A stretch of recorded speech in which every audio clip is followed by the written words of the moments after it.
Welcome to new TV Telugu. AP రాజకీయాల్లో centre of attraction Kadapa Lok Sabha స్థానం. YS కుటుంబానికి ఇది కంచుకోట. 1989 నుంచి కడప ఎంపీలుగా వైఎస్ కుటుంబీకులే గెలుస్తున్నారు. 2011 ఉప ఎన్నికల్లో జగన్ కు రికార్డు స్థాయిలో 5.4 లక్షల భారీ మెజార్టీ వచ్చింది.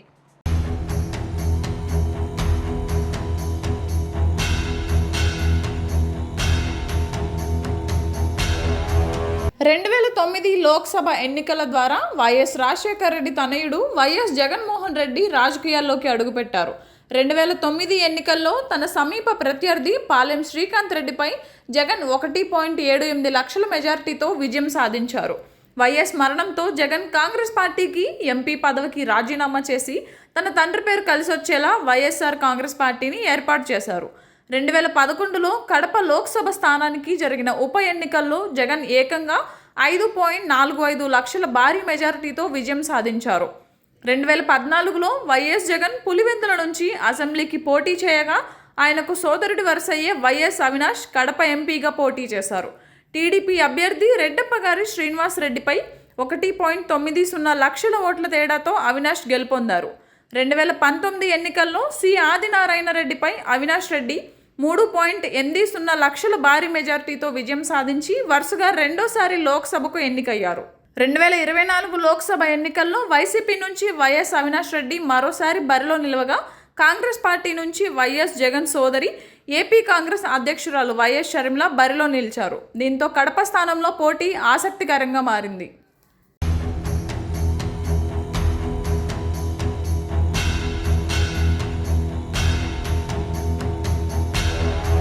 అక్క ఫిక్స్ అయింది, తమ్ముడు ఎప్పుడో రెడీ. ఇక కడప బరిలో తలపడడమే మిగిలింది. ఇద్దరికి ఉన్న బ్రాండ్ వైఎస్ పేరే. మరి ఇద్దరిలో ఎవరికి కడప ప్రజలు పట్టం కడతారు? వైఎస్ కుటుంబానికి గట్టి పట్టున్న గడ్డపై ఆ ఫ్యామిలీలో వాళ్ళే రాజకీయ ప్రత్యర్థులుగా తలపడుతుంటే ఎవరిని డిసైడ్ చేసుకోవాలని జనం. ఇంతకీ కడప జిల్లాలో ఎవరికి బలం ఎక్కువ? వైఎస్ అవినాష్ రెడ్డికా, వైఎస్ షర్మిలకా?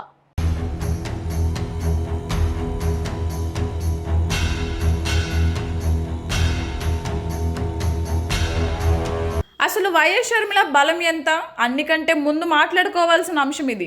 నిజంగా కడప జిల్లాలో షర్మిలకు పొలిటికల్ పవర్ ఉందా?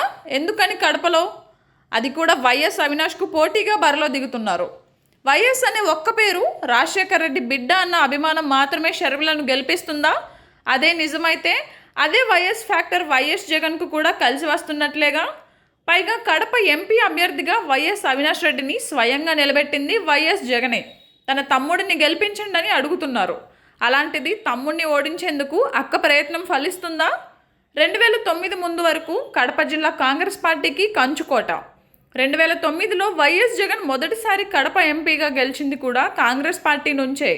ఆ తర్వాత కడప లోక్సభ వైసీపీకి కంచుకోటగా మారింది.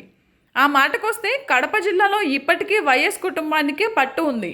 వైఎస్ షర్మిలకు కడప జిల్లాపై ఎంత పట్టు ఉందన్నది ఇప్పటి వరకు తెలీదు. ఎందుకంటే ఇంతవరకు షర్మిల ప్రత్యక్ష ఎన్నికల్లో పోటీ చేయలేదు కాబట్టి. ఒకప్పుడు కలిసి ఉన్న వైఎస్ జగన్, వైఎస్ షర్మిల ఇప్పుడు వేరయ్యారు. రాజకీయ ప్రత్యర్థులుగాను మారారు. మరి కడప ప్రజలు కూడా అలాగే చీలిపోతారా? ఇప్పటి వరకు వైఎస్ను చూసి జగన్ మాట విని ఓటు వేసి గెలిపించిన కడప ప్రజలు షర్మిల వైపు వెళ్తారా?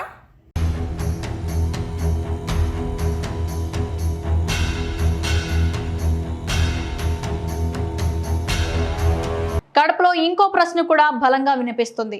అసలు కడప జిల్లాతో వైఎస్ షర్మిలకు ఉన్న అనుబంధం ఏంటి? వైఎస్ రాజశేఖర రెడ్డి సొంత గడ్డ కడప. షర్మిల వైఎస్ రాజశేఖర రెడ్డి కూతురు. అంతే తప్ప కడపతో షర్మిలకు ఉన్న అనుబంధం ఏంటని జిల్లా ప్రజల నుంచి, వైసీపీ నుంచి వినిపిస్తున్న ప్రశ్న.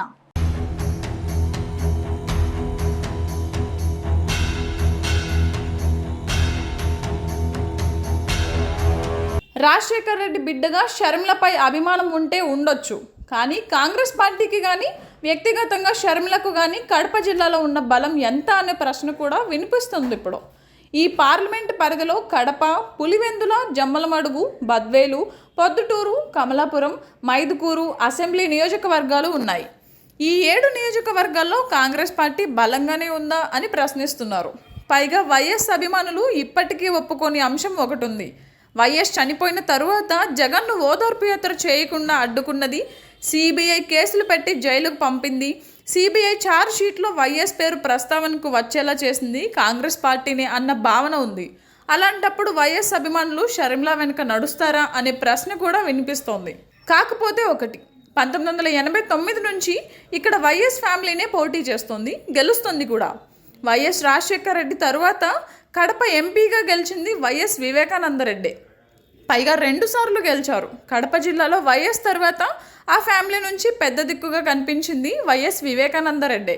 ఇప్పుడు షర్మిల కూడా అదే సెంటిమెంట్తో కడప ఎంపీగా బరిలో దిగుతున్నారు. తనను కడప లోక్సభ అభ్యర్థిగా పోటీ చేయించాలన్నది వైఎస్ వివేక ఆఖరి కోరిక అంటూ ప్రచారంలో పలుమార్లు చెప్పుకొచ్చారు.